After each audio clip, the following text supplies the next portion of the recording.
Quand le silence s'installe comme un nuage opaque, il creuse le vide et ce vide dilate le cœur.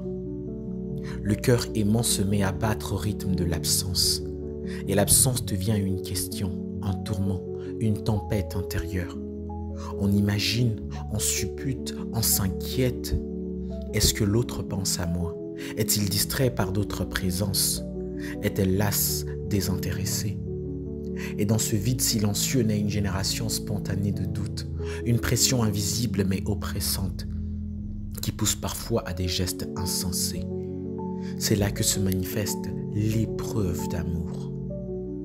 Mais paradoxalement, ce silence est aussi une preuve d'amour, car il révèle l'attachement invisible, il dévoile le cœur qui aime vraiment, le cœur qui souffre parce qu'il tient à l'autre. L'amour véritable souffre du vide, non parce qu'il est faible, mais parce qu'il est profond. Le vide n'est jamais neutre, le vide est un terrain fertile pour les pensées destructrices. Il n'est pas vide, il est habité de peur, d'illusions. Et c'est pourquoi la communication est sacrée. Elle n'est pas une option, elle est une flamme protectrice. Le véritable amour ne se limite pas à une attirance ou une promiscuité cultivée. Il est la rencontre de deux âmes qui se reconnaissent comme si elles s'étaient toujours connues. C'est une paix soudaine, une assurance sans faille, un sacrifice qui s'annonce sans être réclamé. C'est une lumière dans le cœur, un abandon tranquille, une confiance née même avant la connaissance. Oui, mon bien-aimé est à moi et je suis à lui, disait le Cantique des Cantiques 2:16. Avant le toucher, avant l'expérience, avant le regard, il y avait déjà l'amour. Comme Dieu nous a aimés avant la fondation du monde, le véritable amour naît dans l'esprit, dans la pensée. Il précède le corps, il précède le temps. La première épreuve d'amour est d'aimer sans avoir vu, sans avoir goûté, sans avoir expérimenté. Et la première preuve d'amour est d'aimer ainsi, d'aimer au-delà du connu.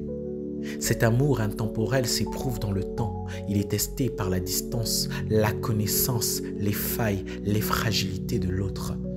Mais il demeure, il s'adapte, il apprend, il se réforme sans se déformer. Je crois que deux âmes peuvent s'aimer même si elles ne se sont vues qu'une seule fois. Parce qu'une seule fois correspond à toute une éternité entière. L'amour qui vient de Dieu ne dépend pas du temps. Il dépend de la révélation. Et c'est Dieu seul qui peut sonder les recoins de nos âmes, révéler les correspondances invisibles entre deux êtres.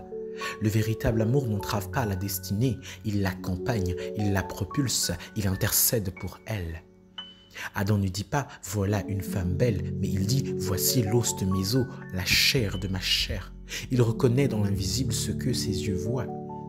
L'amour véritable est cette reconnaissance profonde, un murmure de l'âme vers l'âme, un souffle ancien qui revient à la surface du présent, un accord silencieux entre deux esprits préparés d'avance.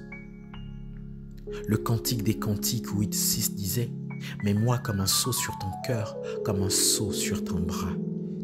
Oui, des épreuves viendront, mais elles ne détruisent pas ce qui est enraciné en Dieu.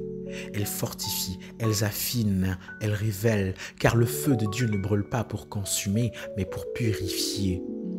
Et lorsque l'amour est de Dieu, l'homme et la femme deviennent deux reflets du même cœur divin. Ils se tiennent face à face et Dieu se tient au milieu. C'est pourquoi l'amour véritable est épreuve d'amour et surtout présence divine.